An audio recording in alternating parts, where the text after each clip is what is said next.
Hey y'all, welcome back to my channel. Is my mic on? Yeah. Happy Friday. Yes, I'm doing this a day early because I'm going out of town this weekend. So we're going to upload for Friday, okay? And I got a scary video for you guys. But first, let me light my candle.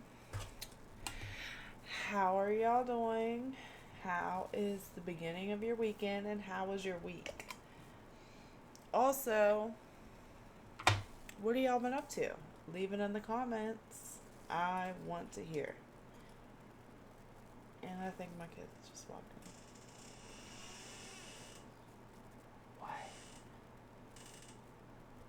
What, babe? I'm doing a video. What? Can you tell me later? I'm doing a video. What, baby? What? I'll get you in a couple minutes, okay? Give me 20 minutes. Anaya, honey, can you shut the door? Sorry, y'all. Y'all know I got kids. Y'all know I got kids. I'm sorry. It's Friday night, so they're up. They're up. They're partying. What are you gonna do? Got my candle. There we go. Okay, got my candle going. Same candle I've been had. Okay. Birthday cake in the building. Anyways, let's get into this video, y'all. Sorry, I'm sitting here freaking talking to y'all. Got damn dryers going off and shit. Alright. Let's do this. Tonight, shout out to channel Chilling Scares. 6 most disturbing forest encounters caught on camera. Okay? Let's do this. Channel called English Woodsman, where he's been uploading videos of his wild camping, stealth camping, and woodland camping trips in the UK for almost 10 years. Most of the channel's videos feature Daniel reviewing camping gear for his viewers and showing footage of his adventures in the great outdoors. For the most part, they're pretty tame, but in August 2023, he uploaded a video of his camping trip in the woodlands close to his home, and the footage is pretty disturbing. The first part of the video pretty much just shows Daniel walking through the woods and talking to his subscribers, eating berries, and pointing out the sights on the way to the campsite. At several points along the way, he pauses to mention the footprints and garbage he sees lying on the trail, indicating other people had been there in the last few days. Someone's been here. There's a lot of rubbish around here.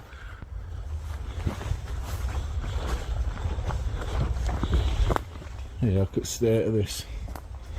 It does get used, doesn't it? After about a 20-minute walk, he sits down at a clearing where he plans to set up camp for the night and leans back on a tree to eat his noodles as he talks to the camera. It's not until around 25 minutes into the video that things start to get seriously disturbing for Daniel. I'm going to be out Friday night, but I'm going away Saturday, so I've got a bit of a drive as well, so I didn't want to be tired, and it's going to throw it down Friday night as well, and rain camping is really good.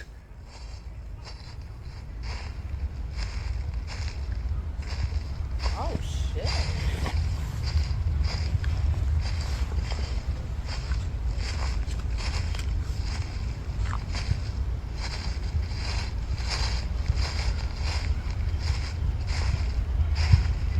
Is that a badger? Oh, shit, y'all. That was close as hell, right? I swear I thought they were about to walk on the damn camera. Like, walk in the frame. Hello?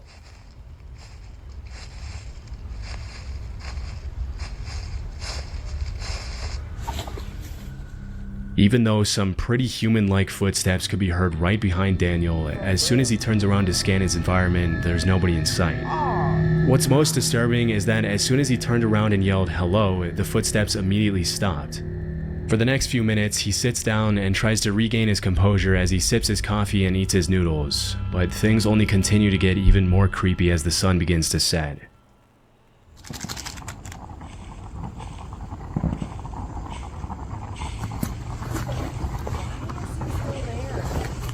How are they gone?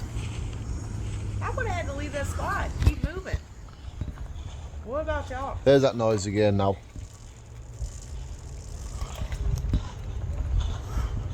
Hello.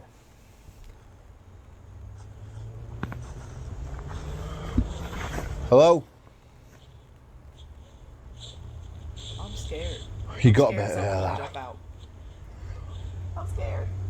There's nobody here. Bullshit. About 40 minutes into the video, the footstep noises can be heard again, and this time it sounds like they're getting closer to Daniel. By this point, most people would have hightailed it out of there without any hesitation, but Daniel decides to sit back down to finish his dinner as he tries to calm his nerves for the second time. Amazingly, a few minutes later, it almost seems like he completely forgets about the footsteps and manages to think about less disturbing things, which is honestly pretty impressive. But as darkness sets in, the eerie footsteps start up again.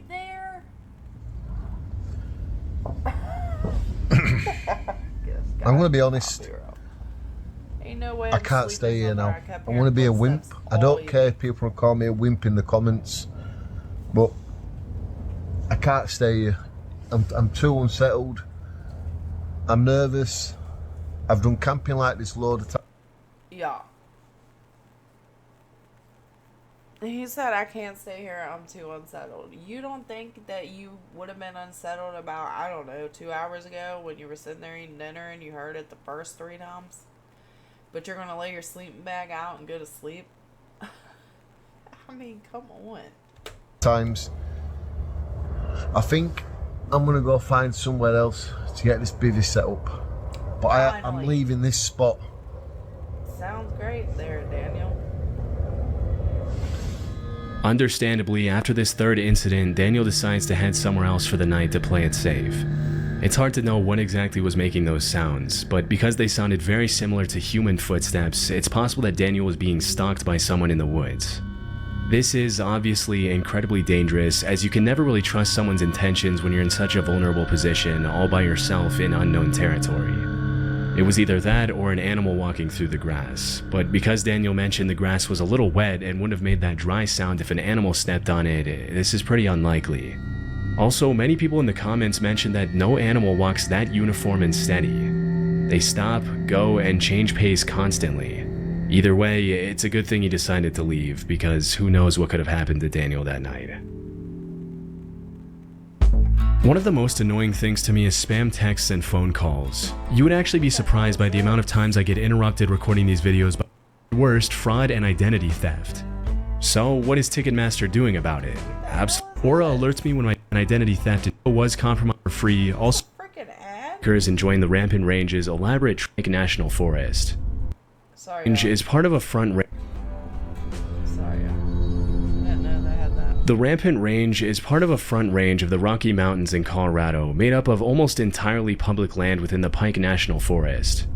In the summer, you'll find lots of bikers enjoying the Rampant Range's elaborate trail system and exploring the great outdoors. For the most part, this part of Colorado is a paradise for anyone who enjoys spending time in nature. But over the past few years, there's been a pretty alarming trend on the rise, with random people setting up wires on trees at just about head height in an effort to seriously injure bikers on the trail. In 2019, a post describing this terrifying trend was uploaded to Facebook. And disturbingly, the uploader mentioned that one of his high school friends had lost his life as a result of running into a similar wire on a trail. Immediately, people jumped into the comments to point out how incredibly messed up it would be to do something like this, and how this kind of evil needs to be categorized as attempted murder if the suspects are ever caught. A couple of years before that post was made, in 2017, 2 motorbike riders uploaded a video to YouTube of their encounter with a similar wire, and although nothing happened to them, it was a very close call.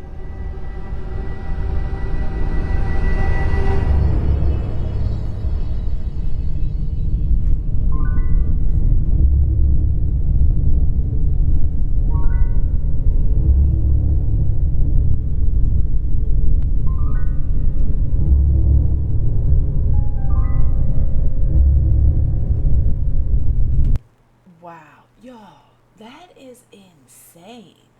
There's some sick fucking people in this world. Why would you do that? Who in the hell is going out of their way to tie a wire to a tree to seriously harm somebody? You could have killed somebody. Like he said, somebody did pass away from that. That is a damn shame. Oh my God, man. People are sick. Be careful out there. For real. When these wires are set up off trail, it can be hard to tell whether they were placed there. Y'all, sorry for pausing again. I would have never seen that shit. I'm telling you right now, I would have never seen it. Because when you're in the midst of the moment having fun and you're flying down the road, like, feeling good and driving, like, who the hell is going to see that? Seriously. Ain't no one going to see that until it's right there too late. There out of malice, or if a random camper or farmer placed the wires there to hang up clothes or something similar. But in cases like these where the wires are specifically placed on the trail, there's really only one reason people would do that, and that's to bring serious harm to bikers for some reason. Possibly they're annoyed with the constant loud sound of the bikes near their property or something else. But hopefully more measures can be taken in the future to prevent more people from getting hurt, especially because it's not uncommon to hear about motorbikers and snowmobilers losing their lives over this kind of stuff. Damn, that looks fun. This audio was uploaded to YouTube by a user named ForestFire number 21. He recorded it around 2 a.m. in December 2014. The uploader lives in a forest, and he mentioned that the noises in the audio were coming from deep in the woods behind his house.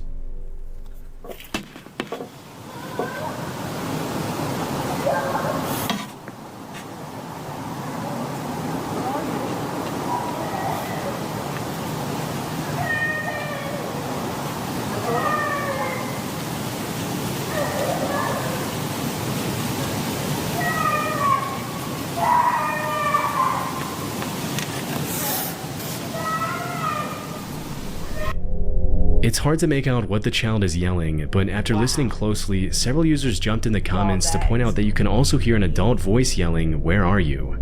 In addition to the young female voice making most of the noise, this quieter, more subtle male voice that can also be heard in the audio only makes the whole incident that much more disturbing. Near the end of the video, the uploader mentions that after that night, he checked the news every day to see if he could find some explanation for the screams, but he never did. The fact that the screaming was captured at around 2 a.m. in the freezing cold weather and in the middle of the woods indicates that the uploader could have genuinely recorded something pretty sinister taking place that night. It's hard to tell why the uploader would record and upload the audio instead of immediately calling the police after hearing a female voice in such obvious distress, but at this point there's not much that can be done about it. I mean, yeah. And who knows, maybe the uploader did call the police. There wasn't much context given in the video's description. 2014. We can only hope that whatever problem happened that night was eventually solved, but based on the shrillness of the screams and the strangeness of the whole situation, we probably won't ever be able to know for sure. Lisa is a life coach and YouTuber who often uploads videos of what it's like living in her van and traveling the country on her own.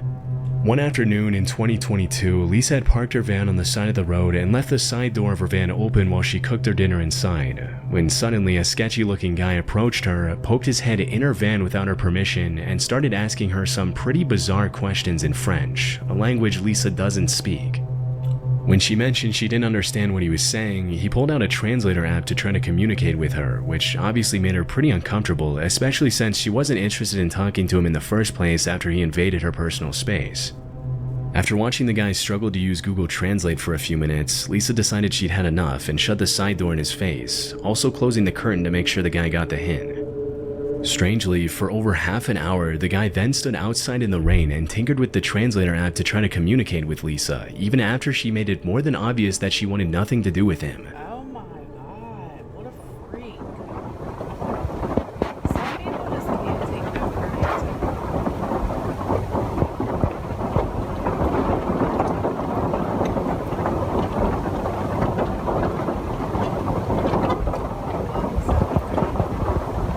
He just moved even closer so that I can't move out and so that I can't go forward.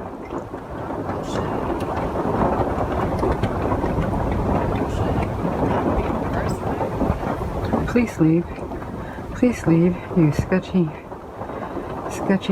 person. Please leave.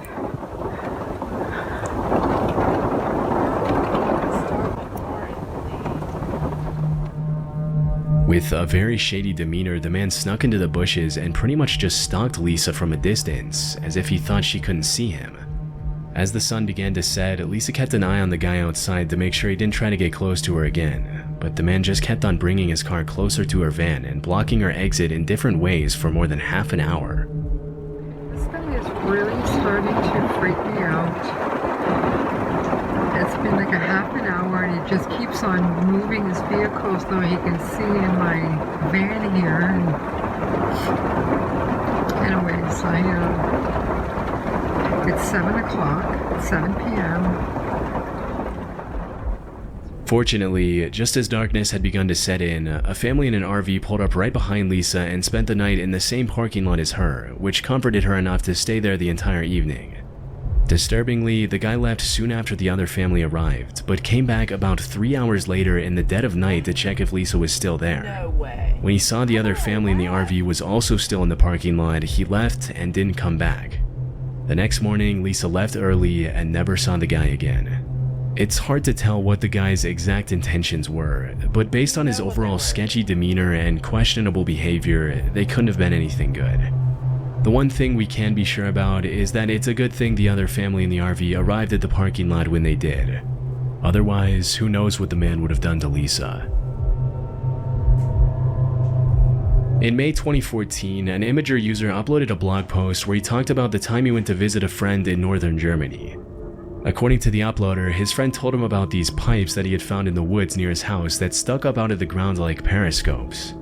Apparently, his friend and his siblings played near the pipes as kids and knew that there were bunkers hidden below them, but their parents never allowed them to get near them out of concern for their safety. During the visit narrated in the blog post, the uploader and his friend decided to check out the pipes and finally go down into the bunkers that they never had permission to explore when they were younger, and they found some pretty disturbing stuff. A few hundred feet away from the trees, they found the entrance to the bunker covered with a loosely placed piece of wood that they easily removed with a crowbar. Once inside, all they could see were these long, seemingly endless hospital-like hallways that extended for thousands of feet under the woods. As they ventured further and further into the maze of tunnels, they found graffiti on some of the walls, indicating they weren't the first people to get the idea to explore the underground bunkers. To the explorers' horror, one of the walls deep inside the tunnels had the word "help" in German graffitied all over it. It's possible that it was just sprayed on there by another group of teens trying to be funny, but the eerie nature of the bunker coupled with the general state of disarray really makes you wonder if something more sinister took place down there at some point, possibly even written by German soldiers in the later parts of World War II. As they traveled deeper into the bunker, they found some more disturbing graffiti, with one of the eeriest messages reading, "Hello Satan, I love you." Obviously, that's not the kind of message you want to see in a tunnel system like this, but the two friends decided to keep on exploring anyway. After several hours down in the bunker, they ended up finding tons of more twisting, winding hallways, flooded rooms with old machines, and dark, narrow corridors that reached dead ends, but nothing more disturbing than the graffiti they had found a few hours earlier. The explorers managed to make it out of there safely and didn't go back there again. In the summer of 2016, reports started surfacing that people were finding dangerous booby traps along a very well-known hiking trail in the High Mountain Park Preserve in Wayne, New Jersey. As per the police reports, the traps mostly consisted of boards with nails sticking out of them, barbed wire, broken bottles placed along the trails behind or near rocks or logs, and other treacherous materials. As more and more complaints started coming in, police warned people to keep an eye out for the traps and even organized cleanup efforts to keep hikers safe during their treks. What's most disturbing is that these traps were clearly placed there to hurt people, as there's really no other reason to put nails and barbed wire on the ground in the middle of such a popular hiking trail. The fact that someone would take the time to get out on the trail, build a booby trap in such detail, and place it there with the intention to do harm to other people and their pets is honestly pretty messed up, but it didn't take the cops too long to make an educated guess as to who was behind the whole thing. Although they never found the individual suspects responsible for placing the traps on the trail, the sheriff's department determined that the traps had probably something to do with the feud between hikers and bikers who had been fighting over use of the trail for decades. According to many nearby residents, it's common for bikers on the trail to speed past the hikers without ringing their bells or announcing their presence, which has led to several injuries and rising tensions between the two groups over the years. Still, it's hard to imagine that someone would take the issue to the point of trying to harm an entire group of people so maliciously with such brutal methods. Fortunately, no one was hurt as a result of the traps, but the suspects responsible were never found. Over already? Sheesh. Well, y'all, I hope y'all enjoyed it. Thank y'all for sticking around. and I will see y'all on the next one. I hope y'all have a great weekend, okay? Enjoy your weekend. Bye, guys.